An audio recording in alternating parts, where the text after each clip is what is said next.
Hey there guys, welcome to another edition of VGU Talks and Let's Talk Games. We're continuing with our coverage of E3, now covering the Microsoft conference. In case you haven't had a chance to have a look at the conferences I've covered so far, then I will have notifications on the screen for you. Right now, go and have a look at those. But let's talk Xbox. It's their showing, it's all about Microsoft. Let's see what they do, and they start off pretty damn big with the Xbox One S. $299 coming out this August. A smaller Xbox One with a larger hard drive, genuinely looking great, complete in white and looking gorgeous while we're at it, including a brand new controller with better wireless connectivity on it as well. Very good indeed. Well done starting off strong on that. Then we jumped into Gears of War 4. Actual gameplay of Gears of War 4 as well, more from what we saw last time. And it's looking very strong. As well as it looking strong, it is also one of the many titles, if not all the titles that we're going to be seeing here, that are going to be Xbox Play Anywhere titles. Basically what that means is if you buy the game digitally on Xbox One and PC, at least I'm guessing that if you buy it on PC, as long as it's Windows 10, you'll be able to play it on the other one. So if you buy it on Xbox digitally, you'll be able to play it on PC, carry your saves over, carry all your data over so you don't have to miss a thing, and that's pretty damn good. But it is still very confusing. Number one, it says digital only, so anyone that likes to collect physical titles looks like you're out of luck and you're gonna have to buy the game twice if you want it on both Xbox and PC. That kind of sucks. On top of that, it was kind of confusing as to whether this is a one-way street, as in, is this only going to work if you buy it on Xbox One first and then you get it on PC? Is it not going to work the other way around? Because from how the developers were talking about it, they were pretty much saying buy it on Xbox, you can play it on PC. None of them were saying buy it on PC and you can play it on Xbox One. And I want to get that clarified. I want to get that clarified just in case I get any of these games in the future on my PC and I'm considering getting an Xbox One in the future. Because if it's not compatible that way, but it's compatible the other way, then there is literally no point in me getting an Xbox, so I want that explained. As for Gears of War 4, however, if we continue on, it also said that every multiplayer mode in the game will be cross-play compatible as well between PC and Xbox, which is great, including Horde Mode 3.0, which looks interesting, but there was no details about what they're doing with Horde Mode 3.0 to make it more interesting and more improved, but I guess that's going to come later. We're also introduced to a brand new enemy type this time around, known as the Swarm, which looks very interesting, very Brood-esque. And they showed off this really awesome like saw blade gun where they're just launching all these saw blades everywhere, ricocheting around the room. They're literally chopping these enemies to bits. That looks great. If you're into Gears of War 4 and the games, get it. It's probably going to be really great. It's coming out on October 11th. At the end of the gameplay trailer, it showed Marcus Phoenix is back, people. But before we carry on, there's one thing. You'll see a trend in this conference, as that every single title, or the majority of these titles, will say Xbox One and Windows 10 exclusive. But it's not bloody exclusive, is it, Xbox? Okay, I get it from this point of view. Xbox is a brand now. It's not just a single entity. It's a brand. You can get Xbox on Windows 10 where you're able to have a look at your profiles, and now with this Play Anywhere compatibility thing, you're going to be able to play your games from your Xbox One on your PC so you don't miss out on any of the fun, and that's great. But saying they're exclusives is bollocks because the games are out on PC. If it's not exclusive on a console, then it's not exclusive, or at least explain that it's exclusive for the brand, not exclusive for the console anymore. I can get every single one of these games on PC, and I'll be clarifying that point a little bit later on in the video. For now, let's carry on. After seeing Gears of War 4 live, working really nicely, they also said that they've got a limited edition Gears of War 4 controller that you can pre-order now, and it does look pretty sick.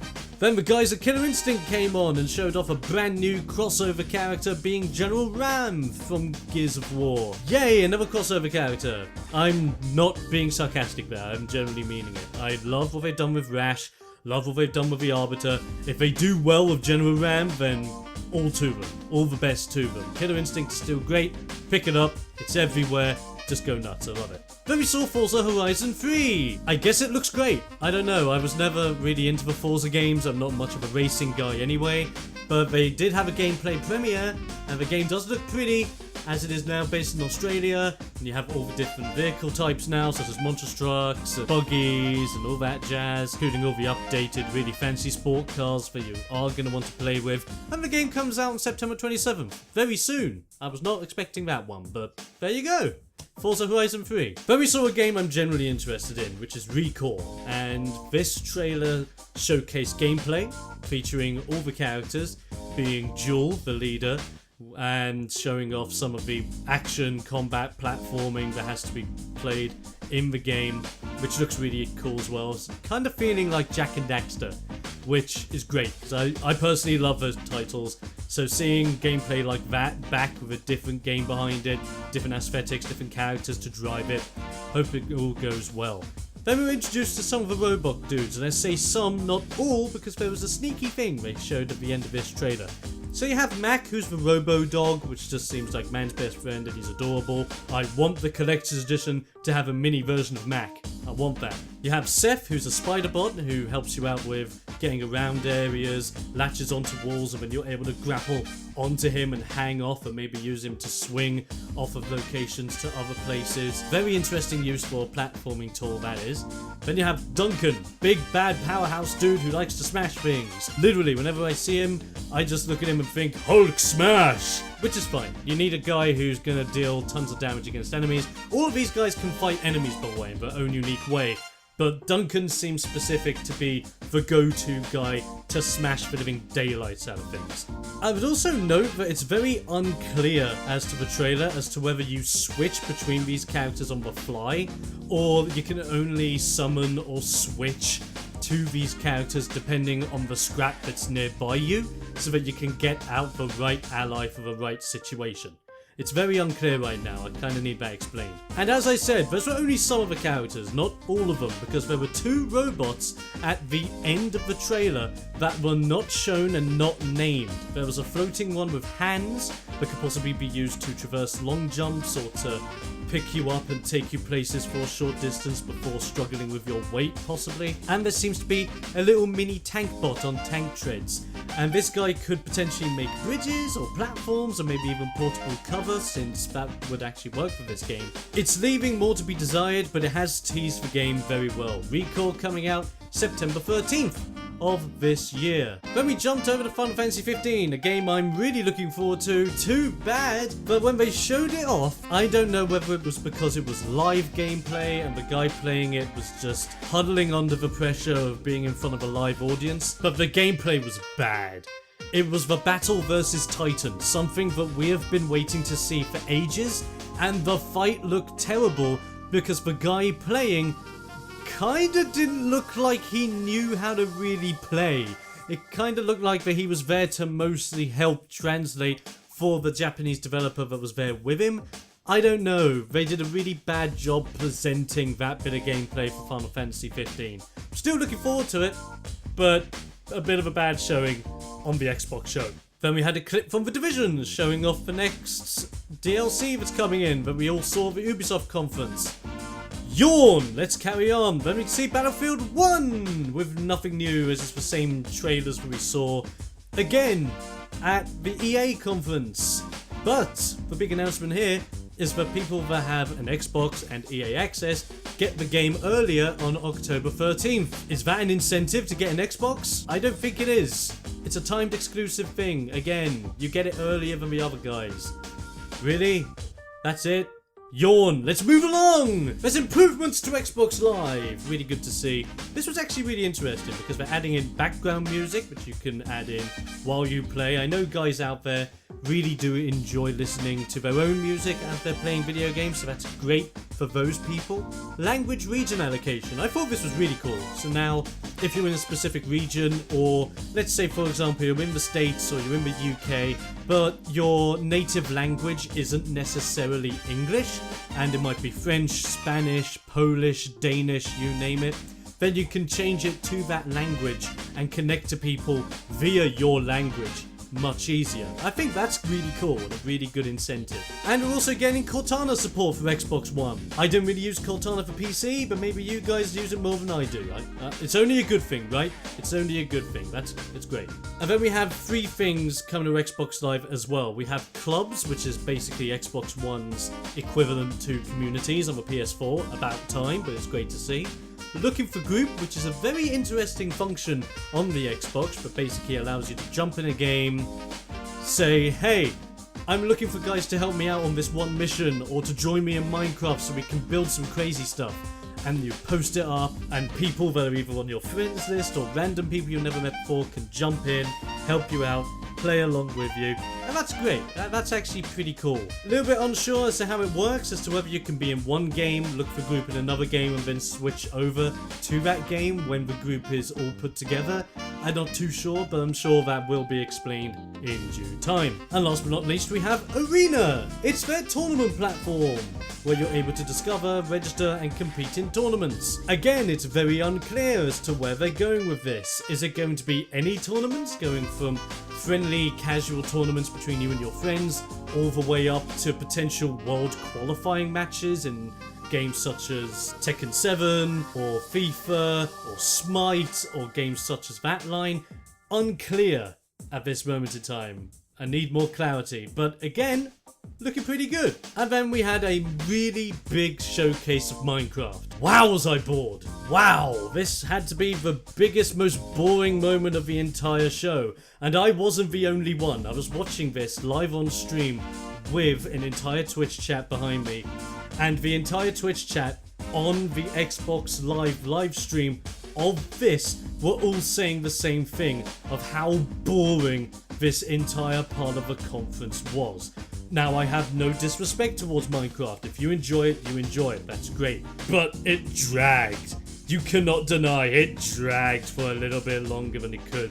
And when it actually went to the gameplay and they were showing things off, there was terrible forced commentary between the guys who were on stage. And yay, it's getting Oculus support. And even the Oculus guy kind of felt forced to talk about commentary and how fun it is on the Oculus. And I'm just there thinking, wow, what a waste of time. But they did say for Minecraft it will be getting private servers known as realms, and you will be able to play together on any platform. At the moment, they've shown off that you can do it whilst on an Xbox One, a PC, and a tablet, which is cool. But from how they worded it, they've worded it in such a way so that you can potentially in the future play with Wii U and PS4 players. That's very uncertain. Again, needs clarity. And this is one big thing with the Xbox conference I've noticed. Lack of clarity on a lot of things. They've come out saying, we've got this. Explain it a little bit, but not go into detail with it. Which, okay, I can understand. You've got a certain time slot on your show, you might not be able to go into it as deeply, that's fine.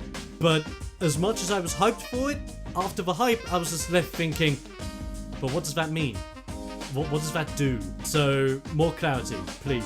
Just show that clarity. After that, they showed off that you could create your own Xbox One controller, which seems really interesting. You're able to recolor all the different parts of it, from the buttons to the grips, even able to engrave your gamer tag on the bottom part of the controller on the front of it. And that's really cool. And I'm interested in doing it just so I have another really awesome controller for my PC. Really good stuff. Then we had the ID and Xbox guys. I love seeing the indie titles, and they had a good plethora of indie titles shown this time around. But to introduce ID at Xbox, they showed off a little bit of the new game from the Limbo creators known as Inside, which is available as of June 29th. The game showed nothing. It literally showed nothing. It was guys in suits walking around what seemed to be like a testing facility or an excavation site or something along those lines. It showed nothing. Like, it's the Limbo guys, so they're teasing it, and I'm sure the game's going to be great. But showing nothing like that, and then having the representative of ID at Xbox coming out saying, this is one of my favourite games of all time now, and trying to hype us up to say, yo, go and play it. It's kind of like, I guess I take your word for it? I mean, we saw nothing. But if you've played it, I guess it's fine. I don't know. It kind of left me wanting more, and then the guy saying it's one of the best of all time just left me thinking, yeah, right, I don't think it is. Yeah, I think you're just playing that on to get the crowd hyped for it. Well done, but you're trying too hard. But at least they showed off a lot of indie titles which look really great. Cuphead, of course, is going to be my go-to. Cannot wait for that thing to come out. But as well as that, also showing Stardew Valley and a few other games that I wasn't expecting. Great stuff. And then we had a full-on gameplay walkthrough of We Happy Few. It's this really nice Bioshock-esque indie game, which is very cool looking. It has this nice, kind of similar to Bioshock aesthetic to it as well, and it's definitely one to look out for. The story seems to be based around this drug known as Happy, because everyone's either wearing happy masks or they're using this drug in order to induce happiness all the time. Because if you come out of the happiness and you start thinking of all the troubled times and all the bad times that's possibly happening in this world right now, because this happy pill could be altering reality to make everything look all pretty and cool and lovely, when in fact it's all dark, grim and disgusting. Overall, the game looks really solid. I can't wait to try it out. Gwent! We have Gwent shown on the Xbox One floor. Really happy to see the CD Projekt Red guys, and Gwent is a thing. It's a standalone CCG for Xbox One PC, and it was confirmed it's coming to PS4, so you can't say it's an Xbox One and Windows 10 exclusive. So we showed off a bit of a gameplay. It looks really great. They were saying how they've improved and updated things for Gwent to work as a standalone title, which is absolutely fantastic, and they said the crossplay would be supported. Now, of course, instantly I'm thinking, okay, Xbox One and PC guys, that's great. But again, similar to earlier on, how they worded it. They worded it as if they were also going to add support for crossplay to the PS4 version also. So very similar to how things have been going with Rocket League. I hope that's the case, and I hope if anyone was to push that, it would be CD Projekt Red. So I'm hoping that's a thing, so that everyone can join in, everyone can play against each other in Gwent, and genuinely have a fun time. It's a great card game if you've never played Witcher 3, so if you're looking forward to it, get it. It's looking great. Tekken 7 was on show. I'm a huge fan of Tekken. It was great to see it again. You had Akuma versus Heihachi Mishima. Oh, it was powerful. This was story mode, and I was compelled because you had a seamless transition from the cutscene of Heihachi fighting off Akuma from a bit into gameplay. And then they're fighting in the game, and what seems to happen is they seem to get to a low level of health. Either one of them does or both of them does. And then they charge up in character and their health bars fill back up again and the fight continues. As if it's like a narrative driven way to keep the fight going longer than it would do in, let's say, arcade mode or in a multiplayer match, which is perfectly fine. It makes it look more cinematic and makes it feel more dramatic, which is great. Soundtrack is on point, by the way. Loving how Tekken 7 is looking. And it's coming out early 2017. Yay! Really looking forward to that. Now, this is really awesome for you Xbox guys. Tekken Tag Tournament 2 is now free for Xbox Live holders, so you can get that on your Xbox 360. But wait, there's more! Because it's backwards compatible with the Xbox One. So there is literally nothing stopping you from loading up your Xbox 360, going onto the store, getting Tekken Tag Tournament 2, and then loading up your Xbox One because it's backwards compatible and playing it on there. It's great, get it, it's awesome, and it gets you ready for Tekken 7. What are you doing? Just pause this video, get it, and then come back. You're back? Great. Then we move on to Dead Rising 4. I have been going back playing Dead Rising 1 and 2 recently, so I'm really looking forward to Dead Rising making a return. It seems to be Christmas in Willamette. We're going back to the location of Dead Rising 1. However, we're not concentrating around the mall. We seem to also be going around the local areas as well, making this a much larger map. And Frank West is back! Yes! Of course, with a new Dead Rising, they show off new weapons, new hilarious kills, this really awesome Triceratops mask that breathes fire, which looks incredible, and Frank West in an exosuit? Okay, color me interested. This is just looking hilarious. And it's coming out holiday 2016. And this now leads on to another problem I had with the show. Who the heck hired this cameraman? This cameraman flicked away from the screen on multiple occasions so many times during this conference. I hated that. The presentation of this conference went down in my books because of that camera guy. I don't know who it was, but damn. Wow, I could barely read that it was out for holiday 2016 because of panning away from the screen at the perfect moment. Great guys, you don't want me to know when a game's coming out? That's great. But after this we have Scalebound from Platinum Games. Loving the look of this. Character action game, it seems to be blending together elements of Monster Hunter with Devil May Cry, which seems very interesting. There seems to also be on and off dragon combat, so you can jump on your dragon, throw down bombs as the character says, where you're just throwing fireballs onto the enemy, then jump back off of your dragon to go into battle against the enemy. In this situation they showed off 4-player co-op against a giant enemy crab. I love giant enemy crabs, they're great. And they also showed off different weapon types. You had a guy with a lance, you had the main dude with a shield and sword, you had bows in it, and as well as all of this, you seem to have a devil trigger, or a form change into what seems to be a dragon mode, which goes alongside you having the scales going up your arm. And I'm guessing the main character is the one you're going to be having for the story, or he's just an example as to one of the many customization options you can have for your own character. Again, we need clarity on this. Not much info, but still looks great, along with the soundtrack. Yo, that soundtrack's on point. It's a 2017 release as well, which is awesome. I think 2016 has a solid lineup now. 2017 is looking great. Well done, Scalebound. Then we see Rez title, Sea of Thieves. As much as I'm not probably the target audience for this, it does look cool. It's great gameplay with your friends, you can't complain there. And it's finally a genuine reaction to the game with the guys they got to play it. They literally told them nothing, they told them to go in there, play the game, and have fun. Do what you want to do.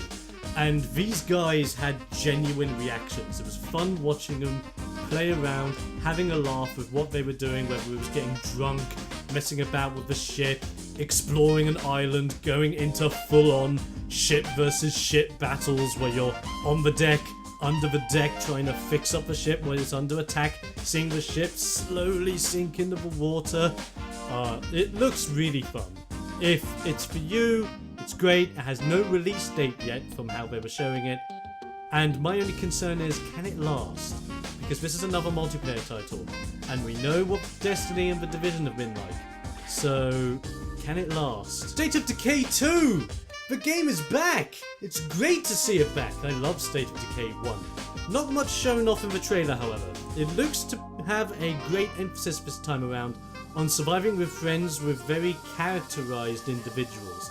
So it's uncertain as to whether the trailer was showing single player or potential online co-op. It is a 2017 release and I know we're going to get more info, but again, clarity. I need it. And we had Halo Wars 2 with a brand new faction reveal known as the Banished, led by General Atriox. Genuinely looks great. Atriox, by the looks of him alone, looks incredible. Completely new army, potential new units and abilities. Sign me up. It's coming out February 21st. And there's a week-long beta over the E3 period, and it ends on the 20th of June. And to close the show, you had Philly Spence on stage, showcasing pretty much a roundup of what's been shown off throughout the show. And they revealed Project Scorpio. It's an actual thing, and it's a member of the Xbox One family. All the games and accessories are going to be compatible with this. It's great. Okay, I will admire you. You've built this console knowing the people, if they are going to upgrade from an Xbox One, they're going to have all those controllers, all those probably fight sticks, driving wheels and all that. They want to make sure it works, and they will. That's amazing. This piece of kit is going to have 6 teraflops of power, the strongest ever console on the market, going to be shipped as of 2017, so it's going to come out sooner rather than later. It's built for 4K and VR. which is cool if you're going to be into VR. That was the Xbox One conference and my thoughts. And I'll have to say this. I have a PS4, and whenever I see the Xbox conference, I'm watching it thinking to myself, okay, make me want an Xbox One. They have not done that this year. Instead, because of all these titles coming out on PC and Windows 10, as well as Xbox One, I now have no need to get an Xbox One. I'll be probably going more in depth with this in its own video after E3 week. But quite frankly, with how they've worded it and all the games they've shown off with it, I'm not going to need an Xbox One anymore. All I need is to maybe upgrade my PC, which, guess what? I'm actually considering doing that thanks to the new Nvidia cards that are coming out. So, great. Pretty much, my PC is an Xbox One. I'm perfectly fine. Great. Bring out the games. So yes guys, those are my thoughts on the Xbox conference. Now I'm going to leave it to you. What are your thoughts on the conference this time around? Did you like it? Did you not like it? Do you think they needed more clarity on certain things? Let me know in the comments below. And I'll see you guys next time for another edition of VGU Talks.